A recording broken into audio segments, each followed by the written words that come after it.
राजा दक्ष की पुत्री सती का हृदय भगवान शिव की भक्ति में लीन था।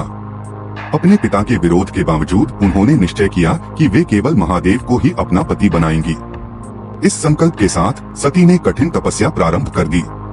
उन्होंने घने जंगलों में जाकर एक वृक्ष के नीचे ध्यान लगाया। वे केवल पत्तों पर जीवन यापन करने लगी, फिर जल तक सीमित हो गईं और अंततः अन्नजल का भी त्याग कर दिया। कठोर तपस्या से उनका शरीर दुर्बल होने लगा, परंतु उनकी आस्था अटूट रही। देवता, ऋषि मुनि और स्वयं नारद मुनि सती के इस अनन्य प्रेम और भक्ति को देखकर चकित थे। उनके मन में एक ही विचार था, क्या भगवान शिव उनके तप से प्रसन्न होकर दर्शन देंगे। सती की भक्ति से प्रसन्न होकर भगवान शिव अंततः प्रकट हुए। वे अपने दिव्य स्वरूप में थे, मस्तक पर चंद्रमा, गले में सर्पों की माला, शरीर पर भस्म और त्रिनेत्र से तेजस्वी दृष्टि। उनके प्रकट होते ही समस्त वातावरण दिव्य ऊर्जा से भर गया। सती ने जब अपने आराध्य को अपने समक्ष देखा तो उनकी आंखों में आनंद के आंसू छलक पड़े। उन्होंने श्रद्धा से भगवान शिव को प्रणाम किया। शिव मुस्कुराए और बोले, हे देवी, तुम्हारी भक्ति, प्रेम और तपस्या से मैं अति प्रसन्न हूँ। मैं जानता हूँ कि तुमने मुझे ही अपने पति के रूप में स्वीकार किया है।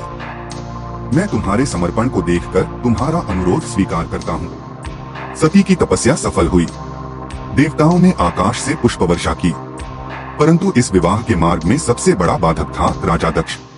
भगवान शिव ने सती से कहा, तुम्हारे पिता दक्ष मेरे प्रति अत्यंत क्रोधित हैं।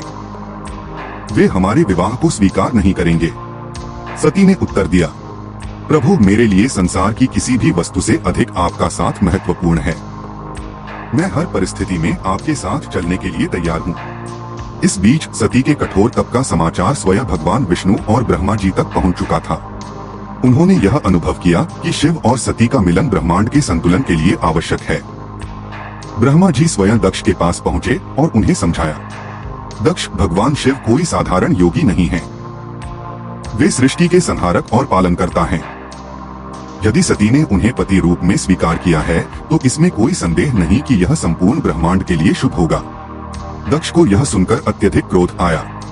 वे शिव को एक त्याज्य योगी, औघड़ और अनाचारी मानते थे, परंतु देवताओं के दबाव के कारण वे इस विवाह के लिए सहमति देने के लिए विवश हो गए। भगवान शिव ने सती से विवाह किया। हिमालय पर्वत पर सभी देवताओं, ऋषियों और सिद्धों की उपस्थिति में यह दिव्य विवाह संपन्न हुआ। समस्त संसार इस पवित्र मिलन से आनंदित था। सती अब कैलाश की अधिष्ठात्री बनी। वे शिव के साथ अत्यंत आनंदमय जीवन व्यतीत कर रही थीं, परंतु यह सुखद समय अधिक समय तक टिकने वाला नहीं था। कुछ समय पश्चात दक्ष ने एक भव्य यज्ञ का आयोजन किया। उन्होंने सभी देवताओं, ऋषियों और मुनियों को आमंत्रित किया, परंतु भगवान शिव और माता सती को निमंत्रण नहीं भेजा।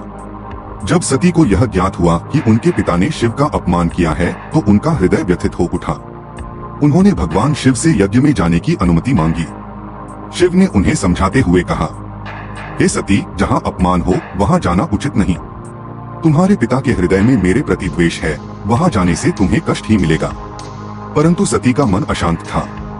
वे अपने पिता के यज्ञ में जाने के लिए दृढ़ थीं। शिव ने उन्हें अनुमति दे दी, परंतु नंदी और अन्य गणों को उनके साथ भेजा। सती जब यज्ञ स्थल पहुंची तो उन्होंने देखा कि वहां समस्त देवता, ऋषि मुनि उपस्थित थे, परंतु भगवान शिव के लिए कोई आसन नहीं रखा गया था, न ही उनका नाम किसी मंत्रोच्चारण में लिया गया था। सती ने अपने पिता से प्रश्न किया, पिताश्री, क्या आप भगवान शिव को भूल गए हैं? आप समस्त देवताओं को आमंत्रित कर सकते हैं, परंतु अपने ही दामाद को आमंत्रित नहीं कर सकते। दक्ष क्रोध में बोले, शिव कोई देवता नहीं, वे मात्र एक औघड़ हैं। वे श्मशान में निवास करने वाले योगी हैं। उनका कोई कुल नहीं, कोई परंपरा नहीं। वे इस यज्ञ के योग्य नहीं। दक्ष के इन शब्दों ने सती के हृदय को आहत कर दिया। उन्होंने सोचा, जिस पिता ने मेरे आराध्य शिव का अपमान किया, उस घर में मेरा रहना अब उचित नहीं। सती अत्यंत क्रोधित और दुखी थीं। उन्होंने अपनी चेतना को शिव में लीन कर लिया और घोषणा की, मैं अपने इस शरीर को त्याग रही हूँ, क्योंकि यह शरीर मुझे तुम्हारे कुल से प्राप्त हुआ है। अब मैं इसे और अधिक नहीं धारण कर सकती। यह कहते ही उन्होंने योग बल से अग्नि का आह्वान किया और स्वयं को अग्नि में समर्पित कर दिया। समस्त यज्ञ स्थल स्तब्ध रह गया। देवताओं ने देखा कि सती ने अपने प्राण त्याग दिए हैं। शिव गणों ने यह समाचार जब कैलाश पर भगवान शिव को दिया तो वे अत्यंत क्रोधित हो उठे। उनका क्रोध भयंकर था। उनके नेत्र तीसरी आंख की अग्नि से दहक उठे। उन्होंने अपने वीरगण वीरभद्र और भद्रकाली को आदेश दिया, जाओ दक्ष के यज्ञ को नष्ट कर दो। वीरभद्र और शिव गणों ने यज्ञ स्थल पर जाकर संहार मचा दिया।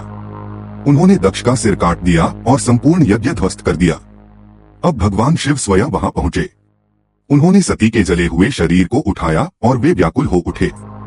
उनके नेत्रों से आंसू बहने लगे। वे अपनी पत्नी के शरीर को उठाकर समस्त ब्रह्मांड में घूमने लगे। भाग 5 सती का पुनर्जन्म पार्वती के रूप में। भगवान विष्णु ने जब देखा कि शिव अपने क्रोध में संपूर्ण सृष्टि का संतुलन बिगाड़ सकते हैं, तो उन्होंने सुदर्शन चक्र से सती के शरीर के टुकड़े कर दिए। जहां जहां सती के अंग गिरे, वहां शक्ति पीठों का निर्माण हुआ। समय के साथ सती ने पार्वती के रूप में हिमालय राज के घर जन्म लिया और वे पुनः शिव से मिलने के लिए कठोर तपस्या करने लगी। यह कथा हमें प्रेम, भक्ति और आत्मसमर्पण का संदेश देती है। हर हर महादेव।